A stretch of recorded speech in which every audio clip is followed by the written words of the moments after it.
Hi, I'm Charles with AniCap. This is my recap for the 2023 anime called Kingdom of Ruin. If you like my recaps, please consider subscribing. The story begins as we are told that God created humanity and then he created witches. God, being much nicer than I would be, shared his power with the witches and told them that in his place they shall guide the powerless humans. The witches agreed and swore to dedicate themselves to helping humans in the name of friendship. However, in the present day, things have taken a horrific turn. A scene shows a large group of ungrateful humans preparing to execute a witch as they scream that they don't need witches and they should be eradicated.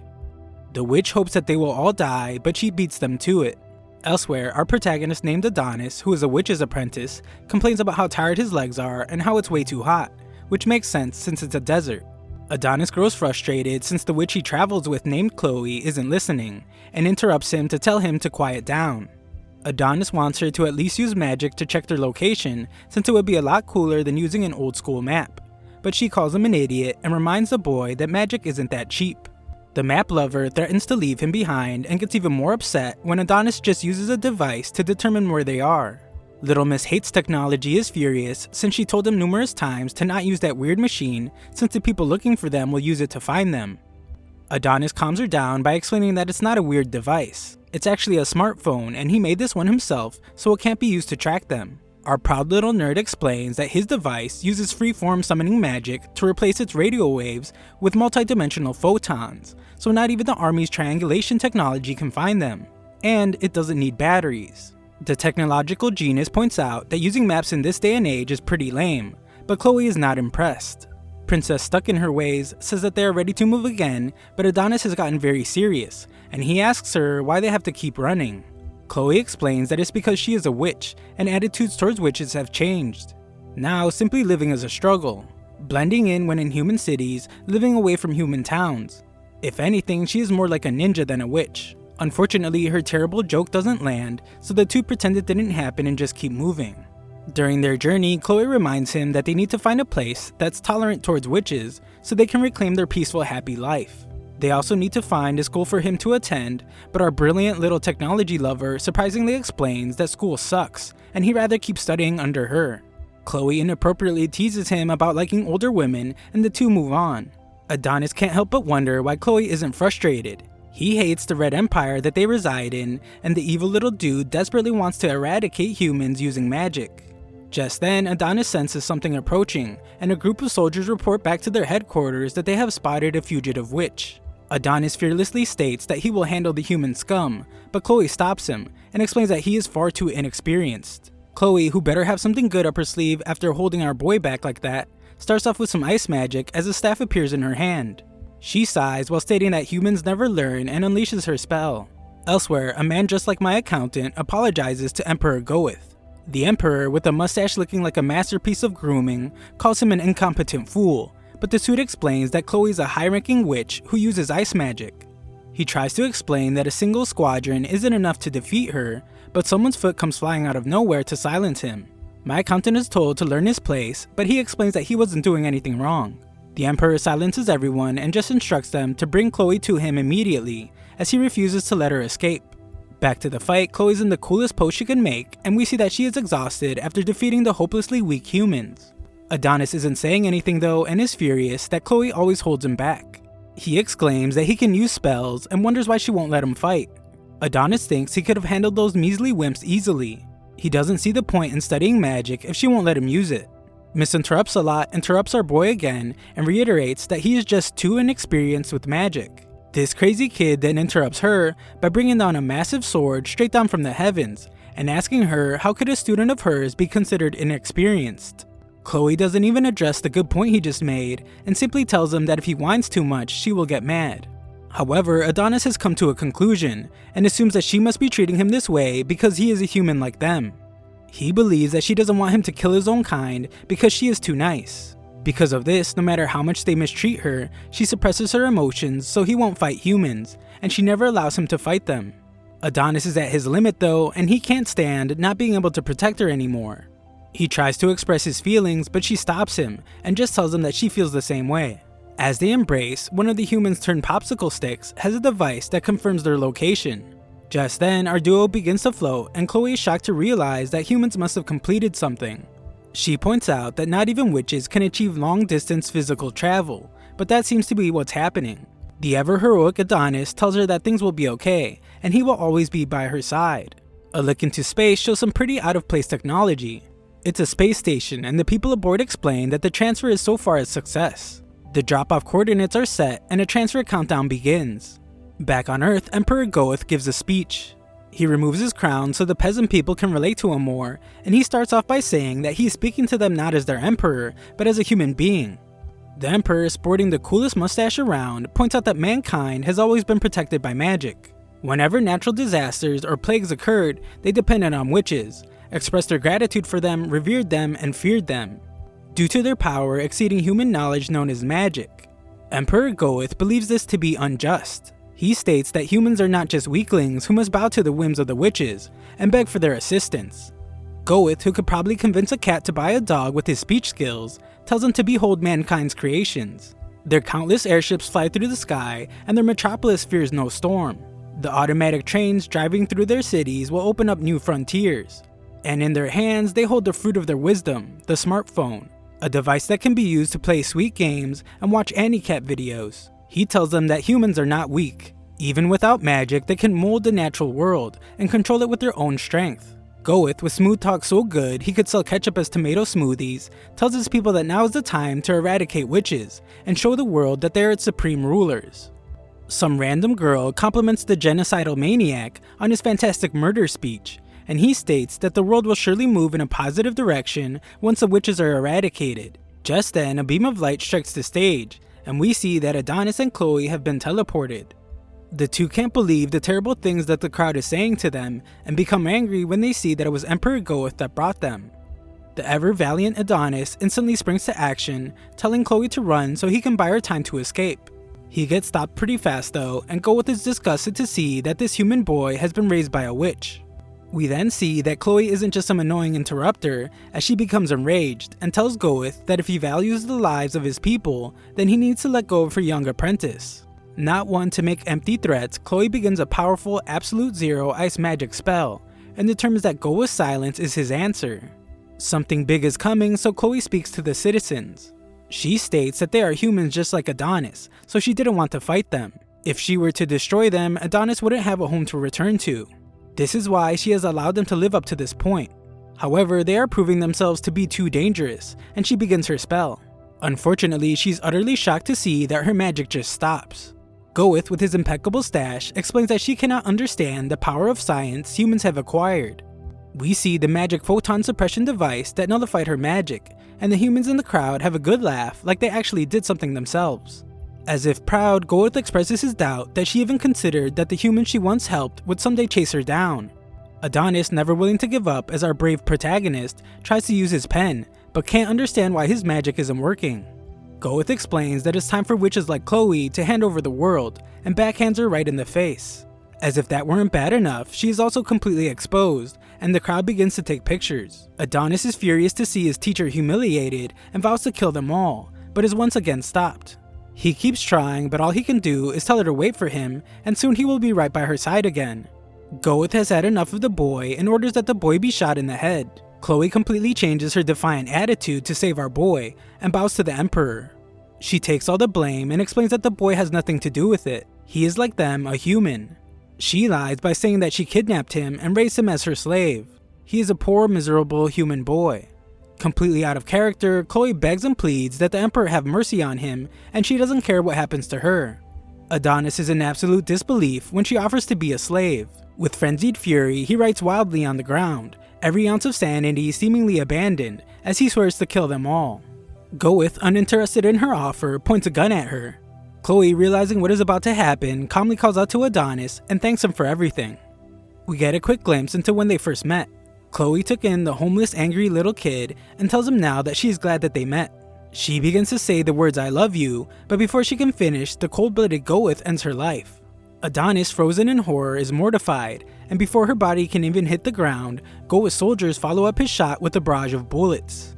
Adonis begs for them to stop, but they are relentless. Their life together flashes before Chloe's eyes, and she thinks about how she was truly happy. The crowd cheers with utter jubilation, and Goeth finalizes her death by having her head cut off. We then learn the rest of what God said when he shared his power with the witches. He told the witches that the humans may fear them as they are timid. He hoped that they would become friends and bring eternal peace to the world.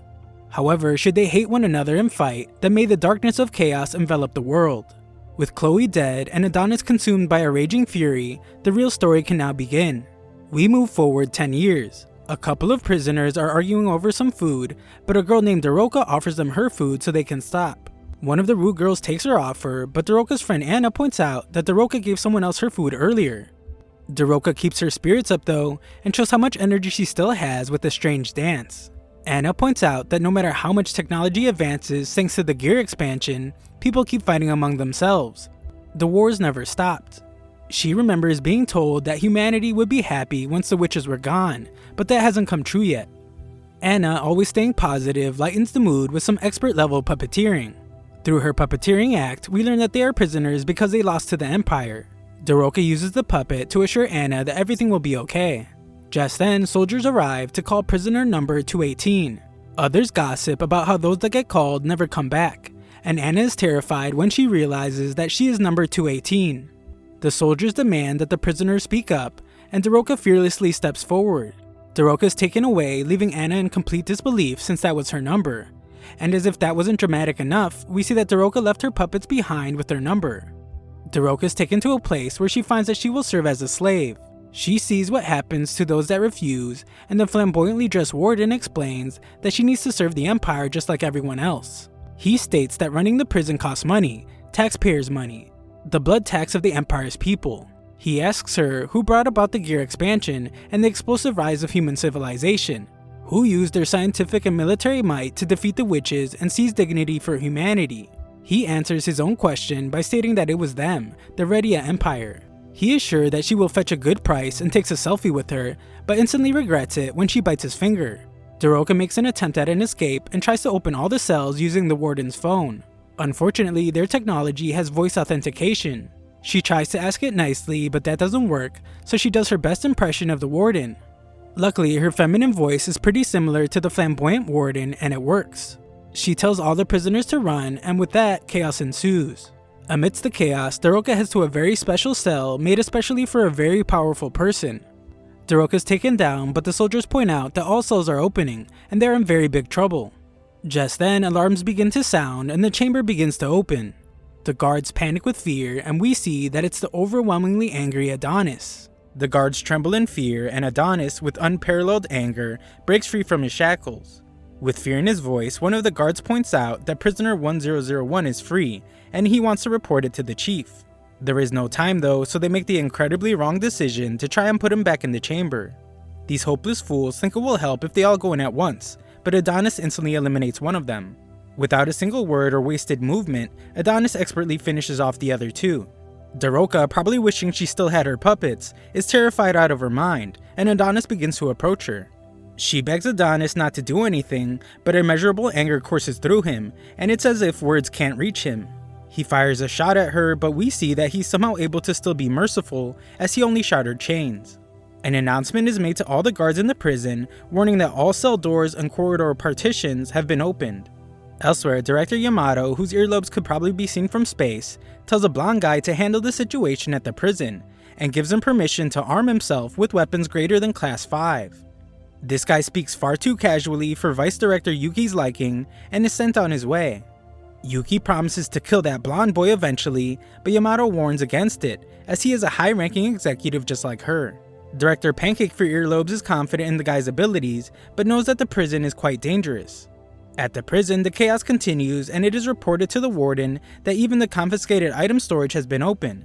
He can't believe that Daroka managed to crack his phone's voice authentication system, and is deeply frustrated by her choice to free the one person they couldn't afford to let escape. Elsewhere, we see Adonis atop a building. He tests his powers by firing a bullet, and uses one of his written-style summoning spells called Gain.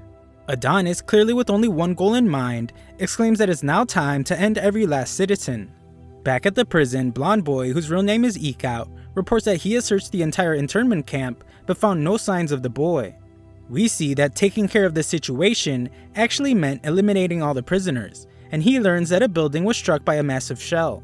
He will head there as soon as possible, but decides that he needs to clean up the cause of the mess first. Back in the city, Daroka's completely distraught. She blames herself for the catastrophe that's to come since she couldn't stop Adonis. Nearby, Adonis roams the city, and we see that his destructive behavior has made the news. It reports that a massive artillery shell-like object was fired into a building. The extent of the damage is unclear, but it could be an attack by neighboring nations. Adonis continues to roam as he thinks about how Chloe would not praise him for what he's about to do. He imagines what she would say, emphasizing that getting revenge won't bring her back to life. He managed to escape, so she will want him to just go enjoy his life.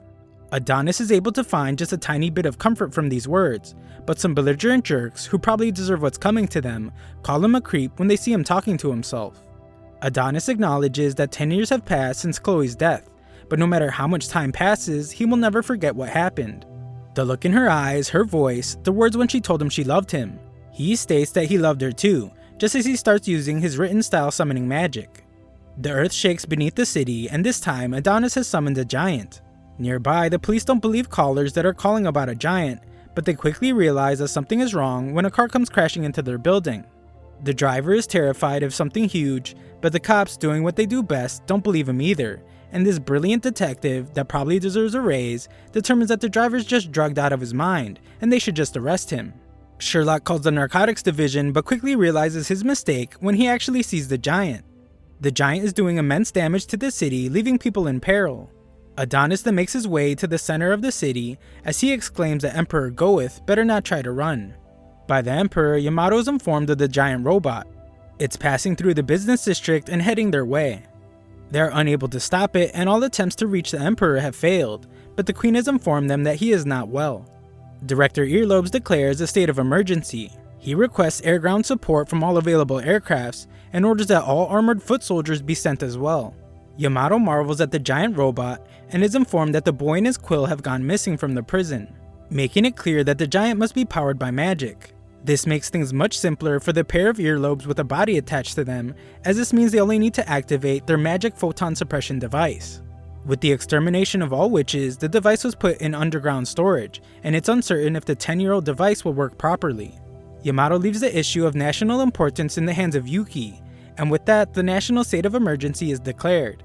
The giant continues its rampage, and we see that Adonis's rage spares no lives. Some tanks arrive hoping to end the catastrophe, but their attacks miss badly. For some unknown reason, their shells won't fly straight. Adonis calls them scum as he makes a demand for their lives, and has the giant punch a building with such sheer force that its debris destroys the tanks. Yuki can clearly tell from the massive destruction that Adonis's 10 years in confinement were spent meaningfully. It turned out to be a simulation in its mind without limits. Scientific research conducted within the mind. The ultimate environment to determine the most precise way to slaughter a nation. As Adonis continues his rampage, Yuki explains that the only way for a non-witch to use magic is through written-style summoning magic. It is the practice of understanding and systematizing the mechanisms of magic, and converting them into mathematical expressions using a special quill. However, mastering it wouldn't have been easy without such an excellent teacher. Right now, for Adonis, there's no difference between those who were present 10 years ago and those who weren't. Adonis is relentless in his attack. He states that if killing Chloe was humanity's great purpose, then everyone who lives in the country and reaps the benefits is just as guilty. Adonis then demonstrates his incredible power to summon anything at will, and summons some giant Gatling guns called the Bullet Bell. Our revenge-seeking protagonist is determined to make things right, as he wants to exchange an eye for an eye. He does just as the humans did to his teacher, and sprays bullets down on a large crowd. The young man that we saw 10 years ago has clearly been driven to the absolute edge. With tear-filled eyes and without any semblance of sanity left, he looks to the sky, finding a bone-chilling beauty in the aftermath of his rampage. However, something isn't quite right. Clearly disappointed and still distraught, Adonis wishes he could feel better about things. Nearby, we see that Ikout is watching, and he is told that the spellcaster is in the palm of the giant's hand. All forces are told that their target is long-term prisoner, the witch's apprentice, Adonis. The assault on the giant starts with a group of fighter jets. They bombard the giant with several missiles, forcing Adonis off of it. With reckless abandon, missiles continue to rain down, putting civilians at great risk. A building is about to turn a very recently orphaned child into a pancake, but Daroka appears out of nowhere to save him. She leaves the kid with a stranger and explains that she is on her way to stop Adonis. On top of a nearby building, Adonis determines that he's out of shape, and soldiers begin to descend on him. Back at the Imperial Castle, we see that while Emperor Goeth managed to maintain his impeccable mustache, he was not able to maintain his health. He is severely ill, so the Queen tells him not to worry about anything, and their empire will be just fine. She tells him to rest and assures that he did a great job as Emperor in making sure the empire would be strong. The Emperor of Simperi credits the Queen for staying by his side and giving him the strength to do what he does. However, he coughs with enough intensity that it could probably dislodge all his internal organs, and we learn that he has an incurable disease. This absolute alpha male with a mountain of testosterone tells him that he needs no doctor since he is totally fine, even though he is casually holding a palmful of his own blood. Goeth begins to wonder if his illness is a curse from God himself. It doesn't matter though, he refuses to repent. They built a hyper-scientific civilization and burned their neighbors, the witches, for the sake of progress. The world and humanity could never advance as long as witches were around. As he gives his little self-assuring speech, we see that Adonis doesn't need any words and continues reducing the population. Goeth continues to explain that humanity must carve its own path alone. The New Age has no need for magic, and if anything, magic would only get in its way. There is one thing he is certain of, and that is that he did the right thing. It begins to rain and Goeth shows that his mustache isn't the only smooth thing about him, as he tells his queen that she is a flower that blossomed on the path of carnage. Elsewhere, Yamato's shocked to hear with his ears that their elite unit has been wiped out. However, what's even more startling is that a civilian is now approaching the target. We then watch as Adonis chokes out a soldier, and the soldier, seemingly with a death wish, tells Adonis that they should have ended his life 10 years ago along with that witch. Adonis, with some of the coldest eyes you will ever see, agrees that they should have ended him, and even he wishes they had. Before Adonis can take out more of his frustrations, Daroka arrives to stop him. She begs that he stop his rampage as he has already taken the lives of many citizens of this empire. She wonders if he hasn't done enough yet, and explains that she doesn't want to see any more innocent people die.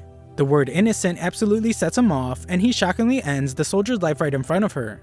Daroka has made a huge mistake, as her trying to tell him that these people are innocent has made him realize something. He was confused but has now determined that whether they're radiant or not, all humans are his enemies, subjects for extermination even if they're prisoners. Daroka shows no fear though and tells him that Chloe wouldn't want this. She foolishly pushes her luck by continuing to remind him about Chloe, but this just makes Adonis even more furious, and he reminds the human scum to not casually speak Chloe's name. He assumes that Daroka's just there to distract him until the next wave of soldiers arrives. It's exactly the type of things humans would do since they always fight dirty, just like they did back then. He is certain that there's no way the witches would have lost to humans if they hadn't used cheap tricks. He tells Daroka to stay out of it since she knows nothing. However, Daroka knows far more than he thought. She states that his name is Adonis. It was the name the world's greatest witch gave to her beloved student. She then shocks him to his core as she states that this is common knowledge for witches like herself. Adonis is in absolute disbelief for just a moment. She begins to introduce herself, but Adonis becomes enraged again. He is certain that she's just messing with his head, and he points out that all witches are dead. He tells the human scum to never speak of witches again, but she explains that they managed to survive the witch hunts. With a whirlwind of emotions, Adonis asks with frustration that if they survived, why didn't they come to save Chloe? Why did they let their fellow witch die? She apologizes over and over again and explains that they were all desperate to escape. Adonis doesn't want to hear any apologies though, and reminds her that it's too late. Chloe's already gone. Daroka then leaves him in disbelief as she states that Chloe will come back. They will bring her back to life. Adonis only takes this as an insult though, and prepares to end her life for her absurd lies. She pleads to him and explains that she infiltrated the country to save him in order to bring back Chloe. They need his memories of her. They need him to resurrect Chloe. Adonis doesn't even seem to be listening to her anymore as he summons a sword, and continues asserting that he will end everyone. He will end her and anyone that gets in his way. He will end anyone who defies him and everyone who speaks of Chloe. Daroka decides that if that's what Adonis needs, then she will gladly give her life to satisfy him. She says that she's just glad to have met him, and Adonis is reminded of when Chloe said those exact words. Adonis collapses to the ground, breaking down in tears. His relentless pursuit of revenge pauses for a moment, overshadowed by the faintest glimmer of hope to bring back Chloe. Adonis isn't sure what to believe anymore, but is certain that he desperately wants Chloe back, and asks Daroka if it's really possible. She assures him that it is. Daroka instructs him to come with her, and promises that he isn't alone anymore. Adonis, changing his focus from vengeance to a desperate grasp at hope, reaches out to her, only to be utterly stunned when Daroka gets shot. It's Ikaut, and he's just disappointed he couldn't hit both of them. We then get a look into the recent past as the city is being invaded. Daroka is there and she can only watch hopelessly as her home is being destroyed. Her neighbors are being ended right before her eyes, but is surprised to see that Maya is still alive. Maya has no clue what happened and explains that the humans just attacked suddenly. Daroka can't make sense out of it as she points out that they were getting along so well with the humans until recently. Daroka wants to go full Hogwarts and magic everything back to normal, but Maya says that they can't and points out that the humans have brought a machine that suppresses their magic. Maya tells Daroka to run and tell someone named Ophelia what is happening as she might be able to help. Daroka wants Maya to come with her, but doesn't seem to realize that Maya has a giant hole in her back that looks like the Grand Canyon, and she probably won't be able to stand up, let alone go on a trip. Maya tells her how to get to Ophelia's house, and we finally get to see the origin story of the great night puppet she had in prison. Maya won't let the gaping hole in her back stop her from making one last performance, and she uses the puppet to tell Daroka that she is a strong girl. This absolute showwoman hides the pain from her back cave, deepens her voice, and tells Daroka to run as quickly as she can. No one will be able to catch her, and she will be there before she knows it. Daroka takes the puppet and begins running as Maya says her final goodbye. She knows not to look back as she runs as fast as she can, and soldiers find Maya to finish off what they started. Back to the present, Adonis sits by Daroka's side after she has just been shot. He begs her not to die just yet, and desperately asks her how he can bring Chloe back from the dead. She tells him something about the witches that we can't hear, but he has to move away quickly as bullets rain down on her. Surrounded by soldiers, Adonis's rage can never seem to end as he feels like he's being messed with. He was just given hope that Chloe could be brought back, but has no clue how to do it. The soldiers prepare to end Adonis's life, and the foolish Ikaut, who stupidly shot the girl that was going to help Adonis, tells Yamamoto prematurely that Adonis is dead.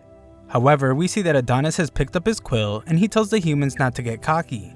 The soldiers then just watch as Adonis prepares his attack, and only after a few seconds do they decide to shoot. These guys fire every bullet they have, but it's no use as they just bounce right off of Adonis's magic barrier. Yamato can hear the fight from a mile away and doesn't like what's happening. Once Adonis is done demonstrating his power, he turns the bullets against the soldiers and ends them. Adonis doesn't even break a sweat as he ends the entire group, only leaving one bald-headed dude. I guess Ikaut didn't just watch what happened as he decides that it would be smart to shoot at Adonis. Other than making a big scene, the bullet does nothing, and Ikaut is shocked to see that Adonis easily stopped it. Adonis uses his written style summoning magic on the already pretty big bullet, and makes it way bigger. Only now does Ikaut realize that it was a bad idea, but it's too late as Adonis demands that he die, and he sends the giant bullet back. Shooting Daroka in front of Adonis was bad enough, but shooting at Adonis proved to be worse, as Ikaut is now just a pair of legs. Adonis calls all the humans powerless insects, and mocks them for thinking that they had any chance of beating him. Adonis speaks to the poor soul he left alive, as he wonders if the humans really thought that he would let them live in peace after killing Chloe. Everyone watches from Earlobe headquarters as Adonis states that he will wipe every last one of the humans off the face of the planet. He vows to make them feel Chloe's despair. Yamato's completely powerless at this point and just hopes that Yuki can carry out her mission in time. We then watch as Yuki is in awe of the crown jewel of science that once defeated the witches. Once activated, they will be able to suppress Adonis's magic. We then learn that Yamato is actually her big brother. Luckily for her, those cartoonish earlobes don't seem to run in the family, but she does hope that activating the machine will make her useful to her brother.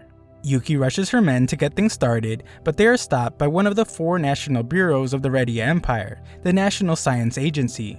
Director Theta states that she knew the hot-blooded security bureau would show up, and acknowledges how much Yuki has grown.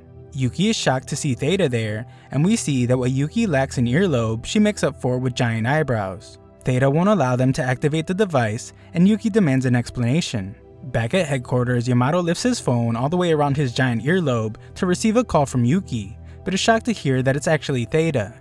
Yamato tells her that he has no time to speak as they are in a race against time, but he listens as what she has to say is of vital importance. She explains that the magic photon thingamajig cannot be activated. Science is the work of humanity that sheds light on the world.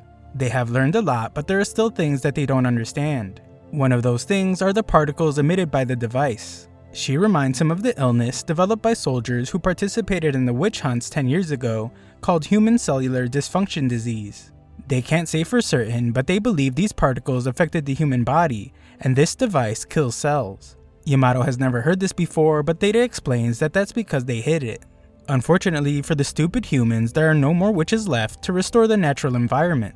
The atmosphere that would have cleansed these harmful rays is gone, and nature has fallen out of grace. As things are now, if a human body were exposed to a massive amount of particles, it would be destroyed. Yamato is more shocked than ever as he now realizes that it might have been the cause of Emperor Goeth's illness. A quick look back at the fight shows Adonis laughing maniacally as he easily stops more bullets from more soldiers, and the same thing happens to them. They are quickly losing the battle, and Yamato realizes this. Theta tells Yuki to return to the capital, but she takes off running for the device instead. She thinks about how they can't afford to worry about illnesses when the threat of magic is right before them, and remembers how her big brother left this task in her hands. Theta tells everyone to evacuate and begs Yuki not to activate the device, as even a little exposure could have major consequences. Yuki isn't listening at all as she states that her mission is of national importance, and the desperate girl activates the device. In the city, Adonis continues to laugh like a maniac, but is shocked when his magic is stopped. Everyone at headquarters sees that Adonis has dropped his quill, and Yamato desperately asks how Yuki is. Theta tells him that it was nothing, but we see that she and Yuki are severely injured. While Theta turns off the device, Yamato desperately wants to know what happened, but Theta reminds him to focus on the task in front of him. She questions if Adonis is really someone that they can't beat without suppressing magic, and asks him if they should really be having this much trouble against him. He recalls that his duty is to quickly exterminate those who harm the Empire, and she declares with great pride that they are Redia, the indestructible Empire. Yamato is inspired and commands all the units to charge.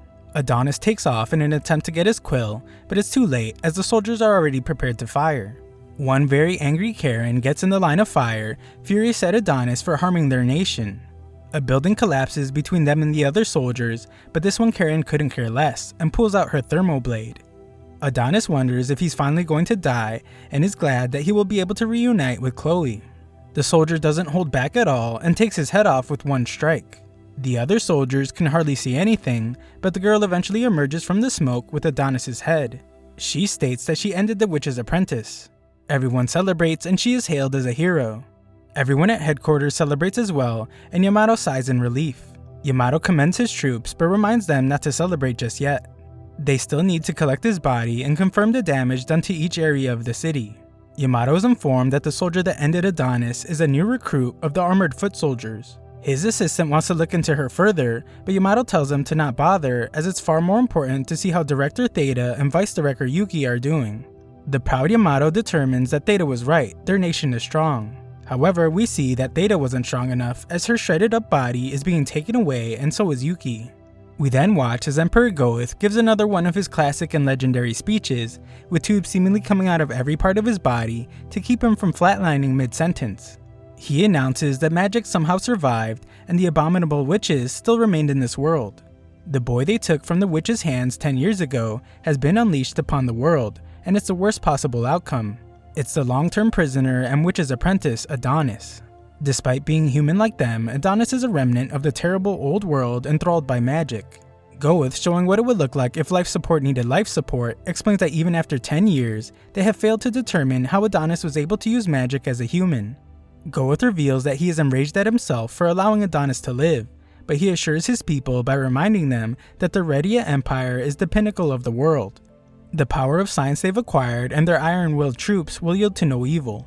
Goeth, who looks like a USB charging station at this point, wraps up his speech by telling his people to be proud they were born human in the Redia Empire. This psycho states that the old world is gone. God is dead and their nation is now God. At some random school, we see that some girl was watching the speech on HM Tube. The teacher acknowledges that things haven't been easy as a few of their students have died, and we see that some plant is on a desk in remembrance of one of them. The teacher's pet asks why the witch's apprentice sided with the witches if he was a human, but the teacher has no clue. Class is over and he probably just wants to get the heck out of there. The redheaded girl is approached by another girl who states that she saw what she did.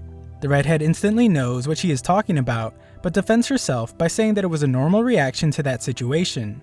The girl decides to leave her alone, but the redhead still hopes that she yeets herself off the building. The redhead is named Eri, and she goes to the site of the destruction. She is furious at the Empire for not doing their job to protect the people, and we see that she was the girl whose boyfriend was begging for help. She hesitated to help him and ultimately decided to run for her life, leaving him to wonder why she would abandon him just before being crushed. She feels terrible for abandoning him, but even worse for being physically attracted to the guy using magic. A guy surprises her and she can instantly tell that he is with the government. She tries to delete the photo she has of Adonis, but the man tells her that it's okay, and he will keep her secret. He points out that the witch's apprentice is the heinous criminal who caused the disaster, but he wouldn't snitch on her. Eri apologizes and takes her leave. We quickly find out that this guy's name is Oz Gorgeous, and he is a two-faced jerk. He makes a call to give the girl's exact location. He explains that she seems to have been influenced by the terrorist and orders that she be seized. He wants the National Security Bureau to decide what will happen to her, but he is certain that she will either be executed or imprisoned for treason. He exclaims that inspecting the disaster area is pretty exhausting, but is told that the final check is complete. Oz decides to return to base and tells the girl over the phone named Charmy to give him a hug and a kiss when he gets back. Charmy is obviously annoyed and requests that Chief Oz address her transfer request so she can get the heck out of there. She has had enough of working overtime every day and the boss who abuses their power and harasses her. Moving on from that though, she reveals that some unbelievable analysis just came in and asks Oz to return right away. As we see that Adonis is there, she shockingly reveals that the body they captured is a fake, and we see that Adonis wakes up somewhere else. We then hear Adonis screaming in agony and see that he is being held down by several women. They are concerned because his body temperature, heart rate, and blood pressure are rising rapidly. His heart won't be able to take much more, and Little Miss I Told You So says that she knew a human wouldn't be able to withstand heterophase transfer. Madame Ophelia arrives to calm everyone down and prepares to return Adonis to his senses by stimulating his brain. She dives right in and Adonis begins to have memories of his past, but his pain persists. Of course, he calls out to his beloved Chloe and begins to recall that he didn't actually die. He sees his own fake body parts scattered around, and that one soldier Karen says the words duplication magic, death cancel. Adonis has no clue what that means, and the Karen actually turns out to be Anna, the girl that infiltrated the nation with Daroka. Everything has been done with the intention of bringing Chloe back to life, so Anna is there to get Adonis out of there. Adonis wants to know more about Anna, but there's no time to explain, and she has Ophelia take him away. The magic is painful, but it takes Adonis to safety, and Anna apologizes to her deceased friend Daroka. Adonis wakes up in this strange place, and the old Ophelia thanks him for fighting for them. Our boy is understandably pretty jaded and doesn't trust anyone, but Ophelia reveals that he is now in the nation of witches, where his harem arc can finally begin. Our boy gets rolled around because his legs don't work, and takes a look at all the harem potential. Some witches clearly don't know that they shouldn't be triggering this guy, as they mention how Chloe would be happy to see him recovering so quickly. Luckily for them, Adonis doesn't lose his mind when hearing Chloe's name, as he's actually glad to hear that they knew Chloe when they were younger, and Adonis genuinely smiles for the first time in a very long while. Adonis hilariously tells the person who has been pushing him this entire time that he can actually walk just fine, but Ophelia explains that human influence can't touch this secluded land. She also says that the path he has taken to get there is far beyond what he can imagine, and his body has been through too much stress. Ophelia strangely takes a big ol' whiff of a lemon, and Adonis just wants to know what she did to him. She explains that she simply invited him, and reveals that she knew Chloe just like every witch in the nation. Ophelia says that Chloe was stronger, smarter, more cheerful, and kinder than anyone else. However, she was cast out of the witch's nation. Adonis' anger begins to creep up again as he points out that Ophelia was the one that cast her out for teaching magic to a human child. Ophelia is surprised that Chloe told him about that, but Adonis reveals that he just figured it out. Ophelia then explains how important magic is to witches, as it represents the friendship and devotion God granted to them in order to lead humankind. This lady's really playing with fire here, as she says that magic is not something a human should ever be taught. Chloe took on a human apprentice, and they didn't understand her intentions. Adonis is starting to get that angry look in his face again, and she explains that at the time, every witch begged Chloe to abandon her apprentice and return. Ophelia then has a heartfelt memory of how Chloe would always just say no politely. Adonis doesn't seem to care one bit, and asks the old lady if she is done reminiscing. She is, but this lady is not to be messed with, as she shows our boy his quill. Adonis desperately tries to get it, and hilariously tells the girl to get out of the way, even though she wasn't in his way at all. Instant karma strikes as his body gives out on him, and Ophelia analyzes the amazing magical quill. It has a magic-imbued phoenix feather with adornments resembling waves and a red dragon's eye. She gives it back to Adonis, and it becomes clear that Chloe made it for him as he holds it close. Adonis is ready to get down to business and asks Ophelia if they can really bring Chloe back from the dead. Ophelia explains that witches don't lie, and Adonis' hope is restored. A look to the sky shockingly reveals that our boy might be an astronaut now, as he isn't even on Earth anymore. Ophelia explains that the witches' secluded land is beyond the reach of humans. They arrived there 10 years ago, and it became a place for witches to live peacefully once more. This is the new witches' nation called Luna Milia. Adonis then puts on a spacesuit to get a better view, and we find that witches apparently don't need oxygen. She explains that science revealed humankind's true nature, and she wonders if God made the earth round so the stupid humans wouldn't see too far into the future. Adonis refuses to abide by that, and Ophelia shows him their witch cemetery. She gives a little speech about how humans focus too much on sayings, and how the king really believed the saying, witches will corrupt humankind. Things then get really crazy when she takes him to a tree called a Mito that apparently produces the witches. This is Adonis' first time seeing one, and he explains that Chloe hated talking about her origins, probably because she was born from a tree like some kind of apple. The situation gets even worse, as any hopes of Adonis developing the largest witch harem ever known to man are instantly crushed when Ophelia explains that witches are unisex. Unlike humans, they do not have mating pairs. They are given life by the trees as fruits containing the power of God. This tree right here is the last surviving tree brought there from the planet's surface. Humans burned all the other Mito, so this is the only tree left that can give birth and regenerate witches. The word regenerate starts giving our boy ideas, and he thinks that Chloe might be in one of the tree balls. Ophelia explains that right now it's just merely a witch waiting to be born, and she needs his strength to become Chloe. This needs a lot of explanation, and this lady does not disappoint. She begins by saying that magic is the act of giving an individual's thoughts a physical form in the material world. Adonis' written style summoning magic, depending on his proficiency, can be used to give form to any and all thoughts. She uses memory as an example and says that memory is life itself. If Adonis could seal his memories of Chloe within that fruit, then perhaps they can get what they are looking for. In the end, Adonis is the key to Chloe's resurrection, so she tells him to let her know when he is ready. Adonis takes a moment to let everything sink in, and he can't believe that it is his magic that will resurrect Chloe. Just then, Anna appears from nowhere, but is furious and asks him if there's anything he has to say. Adonis thinks she's waiting for a thank you, but this just gets her more upset, and she reminds him with tears in her eyes that Daroka died for him. Adonis seems to have lost all emotion and simply tells her that it's not his problem. He reminds her that they were the ones that planned everything, so they shouldn't take their anger out on him. Anna is furious when Adonis walks away from her, and she points out how selfish humans are. She begins to wonder why they risk their lives for someone like him, but this absolutely triggers Adonis. He has an answer for her and explains that he knows the real reason they saved him. Anna is shocked, but Adonis tells her to stop playing dumb, and we quickly learn that this anime has more twists than a pretzel factory when we see what Daroka told Adonis before she died.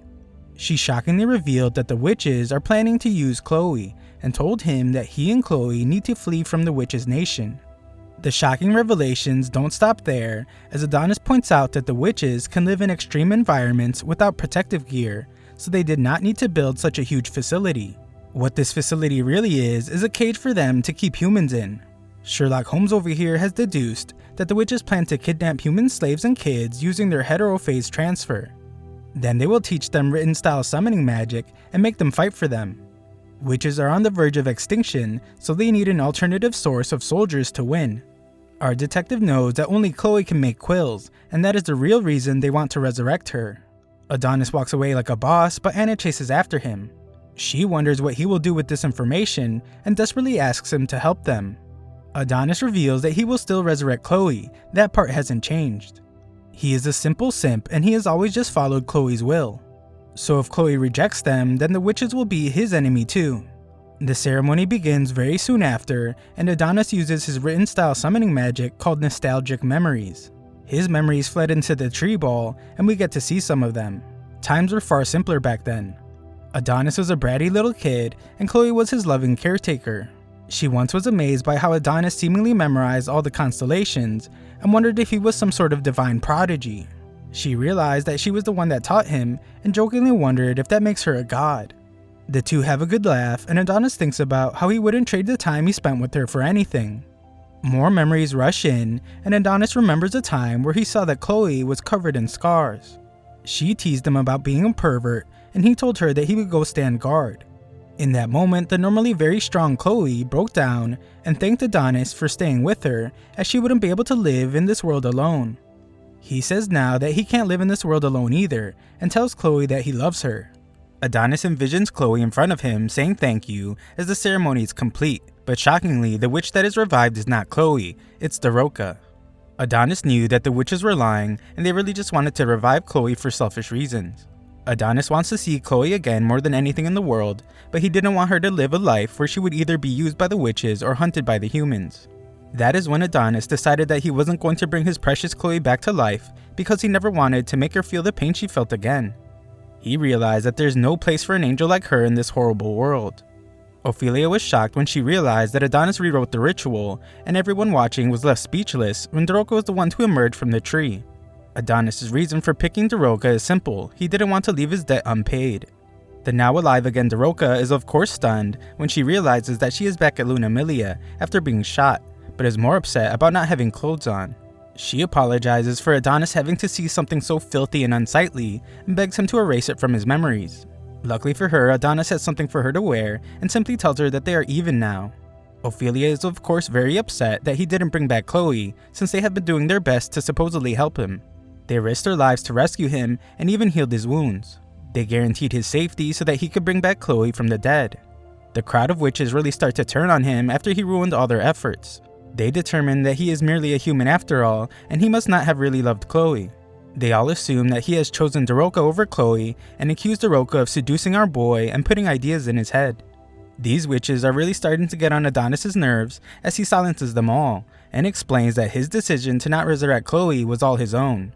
Ophelia, the confident old lady, has a good laugh as she is not impressed with him at all. She prepares to attack Adonis as she reminds him that he is merely a human, but is then shocked when some strange particles appear. Adonis explains that he was imprisoned for a very long time by the humans, and shockingly pulls a tracking device that was implanted in his body. He proclaims that he will be the one to annihilate humanity, and he doesn't want these treacherous witches getting in his way. He destroys the chip, and shockingly, the Mito tree is consumed by flames. The one who did it is Yamato, who could never have guessed on his own that there was still a witch tree left. Yamato keeps his giant earlobes hidden and really shows his hate for the witches when he describes them as the last of an evil race. He compares them, along with the witch's apprentice Adonis, to rats in a cage. Adonis acts offended since he was the one that invited them all there, and chillingly calls the place a graveyard in anticipation of the massacre that's to come. One brave witch calls out to her precious leader Ophelia and tells her not to worry as she will save the Mito tree. She conjures up a water spell to extinguish the fire but pays the ultimate price. Ophelia knows that they are in grave danger and calls upon a witch named Santa Maria to suit everyone up Power Ranger style. Ophelia remains confident and tells everyone to prepare for battle. Adonis prepares to use written style summoning magic, but Yamato knows the danger in that and instantly attacks him. Adonis uses his magic to fire Yamato's own gun at him, and our boy starts to unload the entire clip on this guy. Yamato's suit is holding up well, but several warnings go off inside the suit as the damage levels are rising rapidly. Adonis' hate for the humans continues, so he tells Yamato to get back up since he intended to end his life. Just then, Daroka manages to get his attention, and he can only wonder what she wants. The other witches get to work on the soldiers, showing an amazing display of magic. The Venom Fang Witch uses an insane snake attack to send a bunch of dudes to God, and another witch covers them in crystals. The Swarm Witch uses centipedes to make holes in some other guys with a spell she calls the Human Hotel. The witches clearly have the upper hand, and Ophelia hasn't even shown what she is capable of. Some soldiers try to prepare against her, but they are not nearly ready for what she has in store.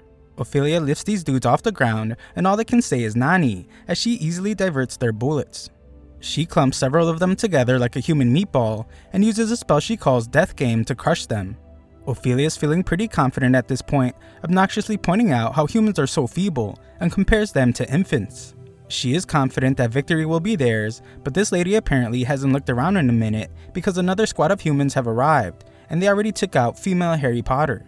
Ophelia's confidence is unwavering though, as it only seems like the humans are planning to outnumber them. Elsewhere, the humans watch what is happening and wonder how so many witches could still be left. We see that Theta's there, but she only has months left to live due to radiation from the magic-stopping machine Doohickey. The bureau director demands an explanation from her, and she starts by showing them a transport device the humans created back in the day. From the images she shows them, it's evident that the witches captured the device and used the humans' own science to flee beyond the skies.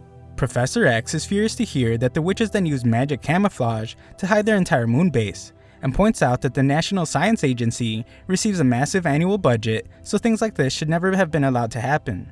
The people think the witch extermination wars ended 10 years ago, so this failure of hers will cost more than just her life. Director Shiro is the calmest person in the room though, as he tells Professor X to shut up. He points out that the witch hunt really is over, and all they have to do is clean up the loose ends on the moon. We then see that Yamato is having a flashback to when he watched over his sister Yuki, who is in pretty bad shape. Yuki has always been by his side, and eventually became the youngest vice director in history. She is truly amazing, but unfortunately, not amazing enough to keep radiation from frying her internal organs. Everyone is pretty much blaming the very soon-to-be dead Theta for everything going wrong, including Yamato, who breaks down when he points out that Yuki is just 14 years old. Yamato turns his anger to Adonis now and vows to make him pay as he sets the suit's arm output to 500%. Yamato's ready to continue fighting, so Adonis realizes how tough this guy is. He tries to shoot him, but Yamato's speed is crazy, and his punch is incredibly powerful. Yamato can't understand why Adonis would side with the witches. Daroka rushes to Adonis' side, but he reminds the fool to always keep an eye on the opponent.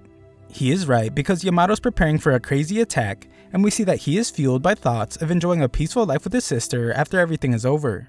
Yamato's power is surging rapidly, and he unleashes an anti-witch attack called Scattering Blossoms. This insane attack slices a bunch of witches in half, but Adonis just barely manages to dodge it.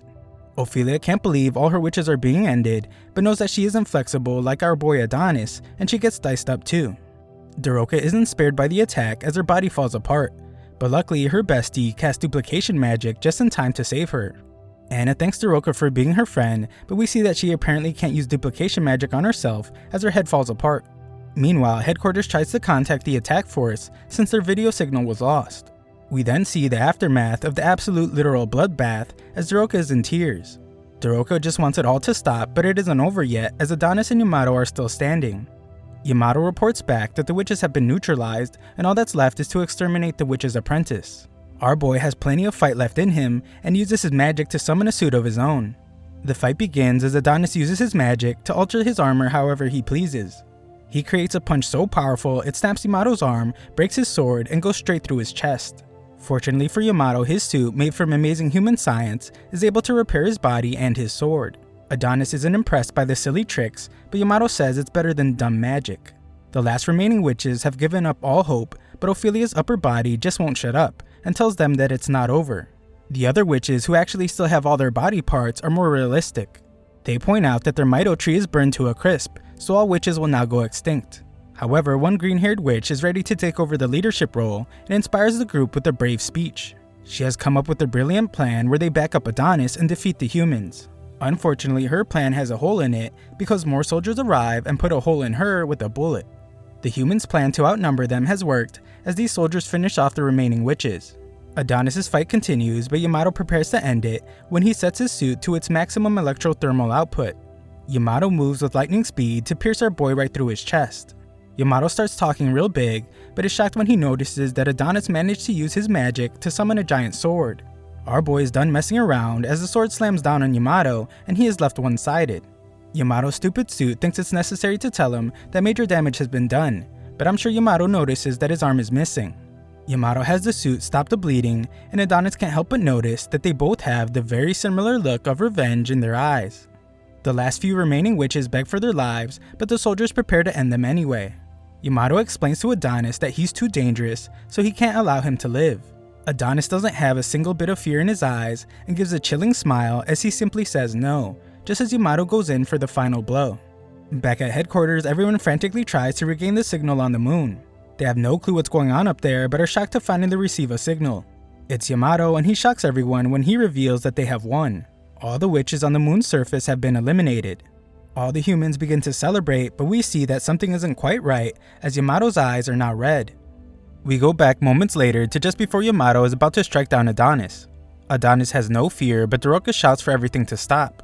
Yamato is in disbelief as he can't move his own body, and Adonis is impressed as it's clear that Daroka has a wide range of spells. She has just cast the love spell, and it affects all the soldiers as well. She introduces herself and Yamato gives his name, but it was completely against his own will. His mouth opened on its own, so he realizes that the spell he is under is incredibly dangerous. The other witches watch and begin to think that Daroka might be able to turn things around with her special magic. Yamato demands that she remove her spell, but she refuses. Our revenge-seeking protagonist is thirsty for blood and tells Daroka to end Yamato's life by tearing out his throat. Yamato's rage turns to shock when Daroka simply extends him her hand and pleads for all the fighting to stop. She wants him to shake her hand and promise that he won't attack Adonis or the other witches. If he just makes this promise, then she will free everyone from the spell. Our jaded protagonist becomes furious though, as he reminds her that they killed Anna. His revenge-filled brain can't comprehend what she is doing, and he calls her crazy for even thinking of letting the humans leave alive. The other witches agree as he points out all the lives they have taken, and he warns her that the humans will likely take her life if she doesn't end them first. Yamato proves to be a psycho as well, as he says that Adonis is right, and somehow manages to attack Daroka. He tells her to know her place, and explains that the humans will use their science to exterminate them all. He rains punches down on her, while telling her how naive she was to think that they could have peace between them. To the humans, witches are a scourge that bring terror and chaos, and their mere existence is destroying the world. Yamato is releasing all his anger, as he points out how much harm the witch's apprentice has done to humanity. He has taken countless innocent lives, and he wouldn't have existed if not for the horrible witches. Yamato wants the witches to finally just accept their extermination, and we see that the soldiers are able to move again. Yamato thinks about how Yuki wouldn't be in the condition she is in if it wasn't for the witches, and he beats Daroka relentlessly. Daroka somehow manages to speak and tells him that the humans have taken countless lives as well. Not even just the massacre they just did right now, but the extermination of witches 10 years ago. Daroka understands that the humans feel like they don't need the witches anymore because they have their precious science, but she can't understand why they feel the need to exterminate the witches. She points out that humans and witches used to be friends, and once again pleads that they put an end to the fighting. Daroka would like for him to start by ordering the retreat of his men, but Yamato is still filled with rage. She casts her love spell on him again, and Yamato begins to feel strange. He shows his intense resolve though, as he reminds himself who he is, and proclaims that he won't be beaten by some magic spell. He tries really hard to break the spell, but he then imagines himself as a child hugging Daroka, and this too gets simplified by her spell. With loving eyes, Yamato tells Daroka that he will obey her, but he just ends up with a blade through his skull. Of course it was our rage-filled protagonist, and he explains that revenge is all he has. Daroka can't believe what she just saw, and is furious with Adonis. He is completely single-minded though, as he realizes how strong Daroka's love spell is, and he tells her that they will use her magic to destroy humanity. At the royal palace, the king is told that their strike force is still fighting, and they are not sure if the witches will be defeated, as they are putting up quite a fight. Unfortunately, their communication with headquarters is poor, so they aren't sure of all the details. The king once again asks if they will defeat the witches, so the terrified soldier just tells him that he believes their victory is certain. The queen wonders if the witch's apprentice is there as well, and they are both glad to hear that he is. The king graces us with his impeccable mustache and demands that his soldiers burn the witches along with the entire moon if they have to. This genocidal maniac rejoices as he sees that the end is nearing for all the witches and the brat who wanted revenge against humanity. This guy that was just giving really convincing speeches just a few episodes ago is really losing his mind now as he laughs like a maniac. He calls the witches sore losers for running off to the moon, but states that they can never escape.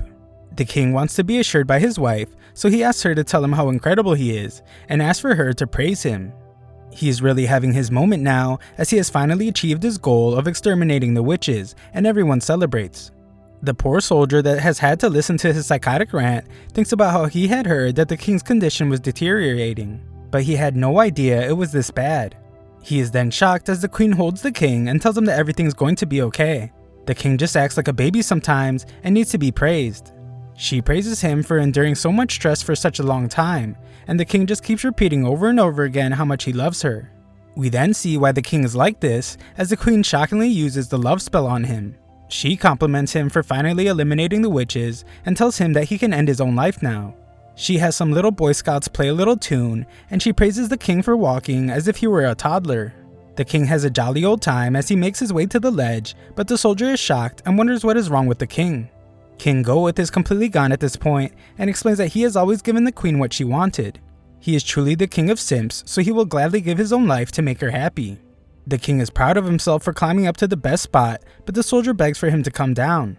Emperor Goeth refuses to be stopped and lists off all his accomplishments as a great leader. He made several scientific advancements and made the Redia Empire the strongest nation in the world.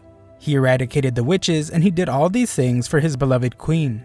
Goeth is completely under the simplification spell as he states that he wishes he could serve his queen forever.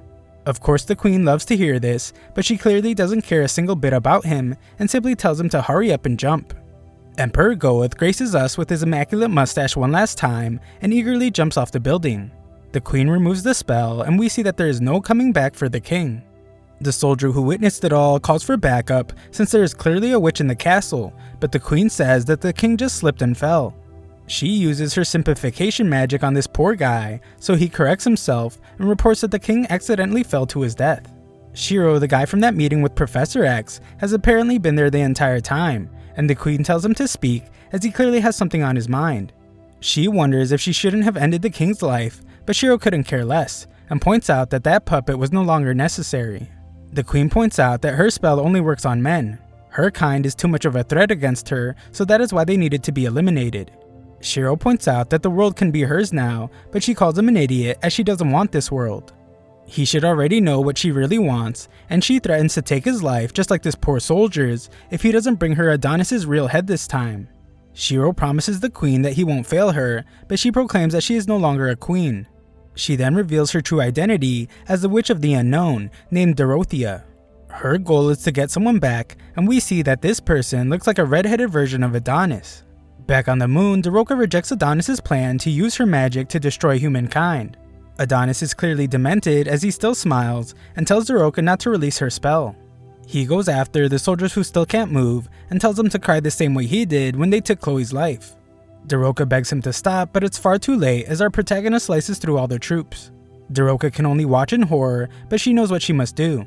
She never wanted to have to use her spell on him, but Adonis clearly won't stop otherwise. Adonis instantly appears before her and threatens to make her unalive again if she tries to cast her spell on him. Adonis continues his massacre as the soldiers beg for their lives, and Doroka tries to tell him that this won't change anything. Revenge will only give birth to more revenge. Adonis isn't in the mood to be lectured, but Doroka explains that she's just tired of all the fighting. All the death is too sad for her to take, but Adonis is practically the opposite as he can't stop. He finishes up all the soldiers and finds Yamato to steal his face. Adonis vows to make the humans pay with their extinction and uses a spell to change his voice to Yamato's. We then go back to the present when Adonis, pretending to be Yamato, reports back to headquarters. He explains that the battle was fierce and none of the witches survived. Unfortunately, aside from himself, none of the humans did either. Yamato explains that he will be returning alone and he tells them to bring him back, but we see that Theta can tell that this thing they are looking at is not Yamato. Some witches that are watching are horrified, and we see that Adonis is using Yamato's face as a mask. He once again commands that they teleport him back, and he promises to bring back the head of the witch's apprentice. Ophelia's upper body is still somehow alive, and she realizes that this is what Adonis planned all along. Adonis tries to take Doroka with him since her spell will be very useful, but she refuses. Doroka must have a death wish as she slaps Adonis and points out how ashamed Chloe would be if she saw what he was doing. Luckily for her, Adonis doesn't go all crazy on her as the transportation has been initiated. Ophelia's heart is still just pumping away, so she bids farewell to Adonis, the infinitely evil child of the wicked humans. She hopes that God will judge him for his crimes, and she apologizes to her fellow witches for failing to reclaim their dignity. Ophelia finally bids farewell to this world and to the kingdoms of ruin. Adonis and Doroka are being teleported, and Adonis does something entirely unexpected. He says he is sorry for some reason. Back at headquarters, they prepare for Yamato's return. However, Theta already knows that it's Adonis that will be coming back, and they are ready. She vows to avenge Yamato's death as the teleportation countdown reaches 0, and she commands all the soldiers to open fire. The gunfire stops soon after as nothing was teleported, and it is announced that transfer coordinates were somehow changed. His signal is lost and Theta collapses as her body is falling apart. She realizes that he escaped and tells the witch's apprentice that he has won this round.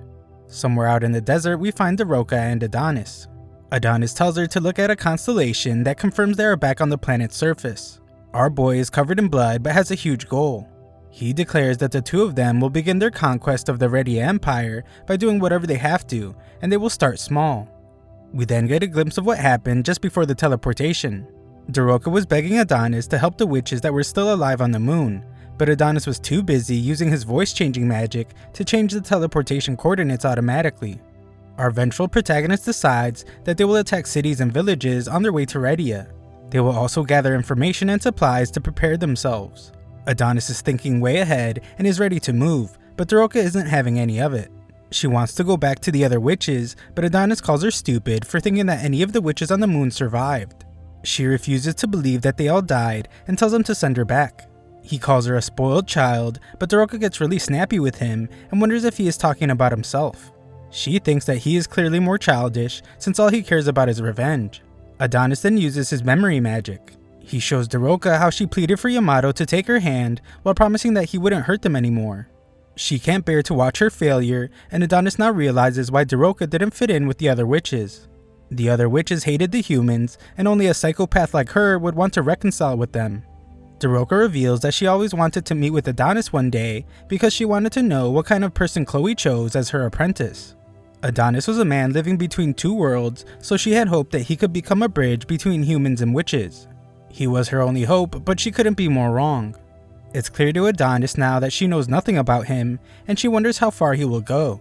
Humankind will never forgive him, the same way he will never forgive them, so the fighting will never stop. Adonis silences her and states that Chloe's life is more precious than all of humanity. The world that took her from him made a huge mistake and deserves to be destroyed. This pink-haired girl just can't understand his rage and wonders how much he is willing to sacrifice. She blames him for what happened to all the witches on the moon because he summoned the humans there, but he points out that summoning humans was the only way to get them back to Earth. All her friends were just pawns in his plan, and Daroka somehow still can't believe how cold-hearted he is. She becomes really upset since those witches battled so hard to survive the witch hunts, only to become pawns in his selfish plan, but Adonis silences her again. He can't understand how she can continue to argue for the humans when they took so many of her friends' lives. Adonis accuses her of committing the greatest crime against their lives by not wanting revenge. Daroka still disagrees and states that revenge won't heal any wounds. Adonis, however, doesn't care anymore. He begins to walk away as he states that he has nothing left to lose. Daroka just won't let it go as she tackles him and reminds Adonis that he still has the life that Chloe worked so hard to protect. In a world filled with cruelty, Daroka begs that he not let it change him. She isn't even asking him to forgive the humans. Daroka just knows that if he continues seeking revenge, then it will shatter his heart, and he will become more like the people that took Chloe from him. Daroka thinks that he still has plenty to lose, but the two just can't understand each other. Revenge is proof of Adonis' existence, and irreplaceable proof that Chloe lived with him. Adonis feels like every last trace of Chloe's existence would simply vanish if he stopped seeking revenge, and that thought terrifies him. Daroka breaks down in tears, and Adonis points out that all she does is cry. They seem to finally be understanding each other a little bit, but Daroka realizes that Adonis' health is declining rapidly. A bunch of bikers spot them in the distance and wonder if they are a couple that just eloped. Their ringleader is called Mr. Punch, and he's left to decide what will be done with them. Sometime later, Adonis wakes up in a strange place. Our boy is getting pretty tired of waking up in places he doesn't recognize and tries to remember what happened. He remembers Daroka asking the bikers for help as he was quickly losing blood and couldn't move. Mr. Punch arrives to welcome him and wonders if the cold look on Adonis' eyes means that he has taken someone's life. This guy doesn't have the slightest clue and simply offers Adonis a drink. Adonis has no interest in drinking sewer water, but Punch explains that it's actually man's greatest invention. Adonis just wants to know where Daroka is, and Punch explains that she was watching over Adonis until a second ago when some of the youngsters took her away. Adonis isn't playing any game, so he asks him again where she is, so Punch takes him outside. Punch welcomes him to the Wastelands, a place filled with people from developing countries, refugees, and slaves who escaped from Redia. Everyone left behind by science simply ends up there and becomes a vagrant. Just then, Adonis hears Daroka's voice begging for someone to stop. She is surrounded by men, so Adonis wonders what they are doing to her. Punch explains that they don't get many women in the Wastelands, and grossly says that Adonis' girlfriend is really good at screaming. Adonis has had enough of these people and instantly rushes to save Daroka.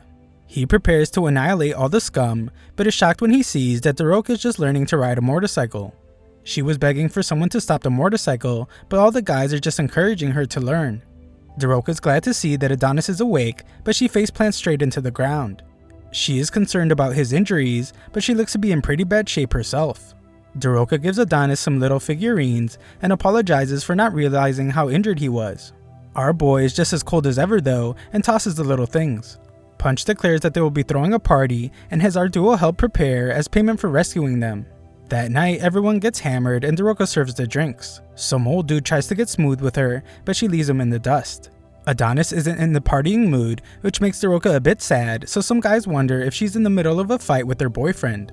She tries to clear things up about them not being together, but no one believes her. They want to know what their story is, so Daroka just says that her and her friend are traveling the world.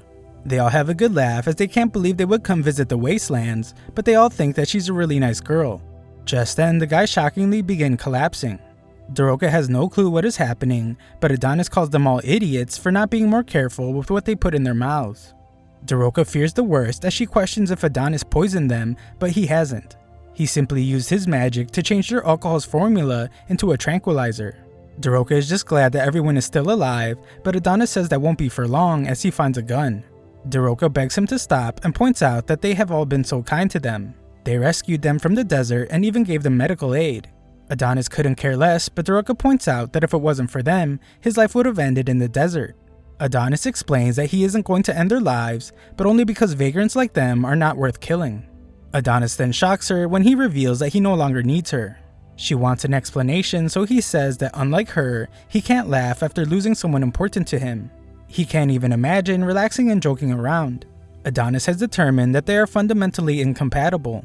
Daroka explains her behavior by pointing out that bad things will happen if humans find out who they really are. They have to blend in with them because she can't let them suspect that she is a witch.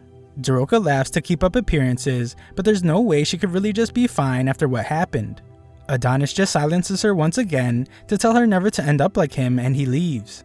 The next morning, Mr. Punch wonders if Daroka's boyfriend left. She corrects him about Adonis not being her boyfriend, and Punch can't help but point out how brazen Adonis is. He left without so much as a thank you and left Daroka there all on her own.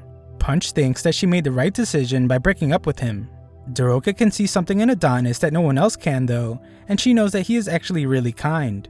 We then see Adonis all alone as he thinks about everything Daroka told him. She has made a serious impression on our cold-hearted protagonist with all her advice, but he actually hates it. Just then, he sees that someone has come after him, and he wonders if he made the tranquilizer too weak. He then suspects that it might be someone from the Red Empire. It doesn't really matter who it is though, so he prepares for a fight and declares that he will end the life of anyone that gets in his way. Back in the wastelands, Daroka's absolutely stunned when Mr. Punch reveals that he knew that Adonis was the witch's apprentice all along. Daroka tries to deny it, but it's no use. Mr. Punch says that Adonis is a completely different man now and has a memory from his past. He was dying in the desert when Chloe the Ice Witch and her young apprentice saved him. Mr. Punch explains that the greatest happiness a man can know is having something worth fighting against the entire world for. This guy is the wisest biker you will ever see, and he explains that you will never settle an argument over whether or not revenge is wrong. Adonis has chosen revenge, and even if it leads to his death, that is his choice. He wonders what Daroka plans to do, and she explains that she doesn't want anyone else to die because she failed to protect Anna and the others. Daroka refuses to let Adonis die, so Mr. Punch wonders what she is still doing there talking to him. We then see that the one coming after Adonis was actually Daroka, and he wonders if she is trying to end his life. Daroka promises to not get in his way and asks to let her travel with him. Adonis is shocked as Daroka explains that she gave it some thought and thinks that Adonis does need her. It's dangerous to travel alone, and good company makes traveling seem quicker. She thinks they would both benefit, but Adonis just wonders why she didn't stop. He can't believe what a noisy girl she is and goes after her. This anime finally has a lighthearted moment as Adonis chases after the out-of-control Daroka. Mr. Punch just hopes that Adonis won't make Daroka cry and wishes luck to Chloe's beloved apprentice. Elsewhere, we see that tons of people have gathered for the new imperial coronation. Oz watches over the city and is glad to see how peaceful it is. At a stadium, the 23rd Emperor of the Red Empire is praised for all his success. Besides having an impeccable mustache, he also was responsible for human civilization's rapid progress. These guys have futuristic trains and cell phones thanks to him, so they no longer need the power of the witches. Their scientific and military might sees dignity for humankind. Emperor Goeth was super smart, but unfortunately not smart enough to avoid death. The nation has been restless without their fearless leader, but that ends now as they prepare to welcome the nation's new monarch. A countdown begins and everyone eagerly anticipates seeing their new leader. The countdown ends and everyone cheers for their majesty, Queen Dorothea. The entire scene is pretty strange as everyone screams out to her and she does her best impression of a K-pop star. Her performance is broadcasted everywhere and we see that Dorothea is using her simp spell on all the K-pop stans that are watching. Dorothea becomes super popular across all forums on the internet and guys everywhere get in trouble with their girlfriends. Mid-performance, Dorothea tells all her new adoring fans that she loves them all. Elsewhere we see that the broadcast has reached even the furthest regions. Some dude watches on his dragon phone and he points out the irony in how Dorothea is a witch and now the monarch of humanity. She exterminated her own kind using the science humans developed while ruling the world as its queen. Meanwhile, we see that people are getting their heads chopped off and Theta doesn't seem to be pleased with what is happening. The dragon phone guy wonders what the world is coming to and just now realizes that the witch known as Dorothea is even crazier than predicted. We then see why Theta was so upset as her head is added to a pile. Nearby, Dorothea finishes up her K-pop performance and particles emerge from the crowd. These particles converge on her head to form her crown and the stadium erupts with applause for their new leader. Meanwhile, in the wastelands, Shiro is super happy for Dorothea. However, his nose begins to bleed as he is upset since this is kind of like when a childhood friend becomes super popular at school. Shiro has a job to do, but he points out how smart Adonis is. He broke the device he took from Yamato, so Shiro can't use it to trace him. Shiro decides that he will have to find our boy the hard way and spawns a whole bunch of useful robot hands. We see that Adonis is with Doroka and hear that Shiro strangely calls him the boy that is loved by the goddess.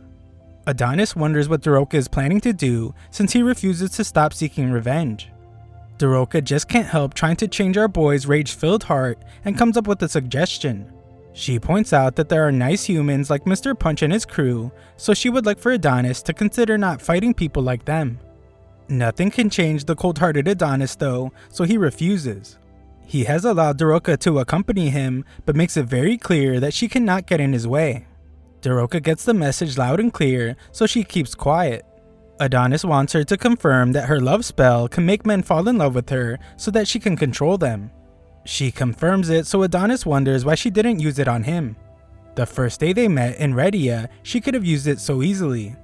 He assumes that Ophelia ordered her to capture him by any means necessary, and using her spell would have been the most effective way. She didn't use any spells though, and tried convincing him instead. Doroka's answer is simple: Adonis wouldn't have liked their first meeting to go like that. Our boy dramatically drives off a cliff, but they somehow don't take any damage, and he thinks about how she is right. Their first meeting would have really sucked. The water from the puddle somehow turns into little fairy things, and Doroka reaches out to touch the little monsters. They arrive at some abandoned looking place called Sandland. The place is in ruins, so Doroka assumes that there is no one there. Adonis has Doroka stay there while he goes to look around, but she doesn't want to be left alone.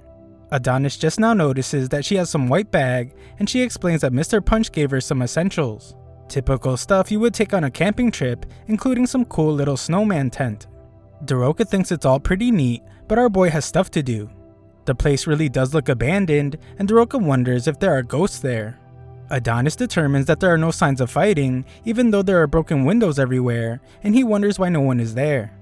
The police station is also the biggest building in town, so Adonis hopes that they can find some information there. Doroka freaks out at the first sign of a mouse, but Adonis is not amused. She apologizes but instantly embarrasses herself when she just keeps freaking out. Falling through the floor is just the cherry on top, and she apologizes again. Adonis warns her that he will leave her behind if she keeps being too noisy, and they finally manage to make it to the second floor alive. Just then, some hologram thing asks if they need help, but Doroka of course freaks out again as she thinks it's a ghost. Adonis points out that it's a hologram, but Doroka says she has never heard of this person called Mr. Hologram. Adonis has to explain to this clueless girl that it's just a three-dimensional image, and they move on. She apologizes to the hologram for some reason, but must rush off as Adonis is already leaving her behind. They continue exploring but don't really find anything of interest. They eventually find some jail cells, and Adonis points out that they both have bad memories involving prisons. Adonis stops abruptly as he hears something and tells the pink-haired potato to be silent. Some guy seems to be singing and playing the guitar. It's a terribly sad love song, and our duo finds that a man is inside one of the cells. Daroka tries to get his attention, but it's no use. Adonis seems pretty disappointed by her effort, so the potato tries again, but this time adds a bit of bass to her voice. The rockstar prisoner is startled and is shocked to see that strangers have come to see him. There should be no one left in the city, but Daroka explains that they are merely travelers passing through. The poor guy nearly had a heart attack, so Daroka has to apologize for the 10th time this episode. The guy wonders what they are doing there, as he can't believe that they're simply touring abandoned ruins. Adonis points out that it's even more strange that this guy is here all by himself, but this Johnny Depp looking guy says that he doesn't have a choice because he is a prisoner. That's a pretty valid reason, but we can see that there seems to be another person in the cell with him. Daroka wonders why Adonis is just leaving, but he explains that they have no business there and this place disgusts him. Discount Johnny Depp is amused by Adonis' statement, since that is what everyone said when they left the city. It all started after the Gear expansion. They said humans couldn't live such old-fashioned lives now that the witches were wiped out. Everyone packed up all their big fantasies and got as far away from there as possible. He points out how in this age, people just follow whoever raises their voice first. Adonis doesn't really seem to be listening and simply wonders if there is a metropolis nearby. A city called Mamuda is 70 kilometers away, so Daroka apologizes one last time and they leave. Daroka is worried that the guy is going to starve to death, so she thinks that they should free him from prison. Adonis says it's none of their business, but Daroka seems to have forgotten that she isn't supposed to be getting in our boy's way. She wants to at least give the prisoners some of their food, but Adonis questions if the cell was even locked. Adonis figured out the truth, but he doesn't tell Daroka. He just says that the married couple in the cell don't need food. What they need is peace and quiet. Daroka had no clue there was another person in the cell, and we see that the man's wife already passed away. This poor guy has clearly lost his mind as he assures his wife that the strangers have left, and he begins to sob. He sadly tells her that all the people that accused her of being a witch and locked her in the cell are all gone. He embraces the love of his life and tells her that from now on they will be together forever. He apologizes for not being able to protect her, and we see that Daroka seems to have finally figured it out. Adonis determines that this town only needs room for the 2 prisoners, so it's time for them to start heading to Mamuda. Thanks for watching my recap, subscribe and ring the notification bell for future parts.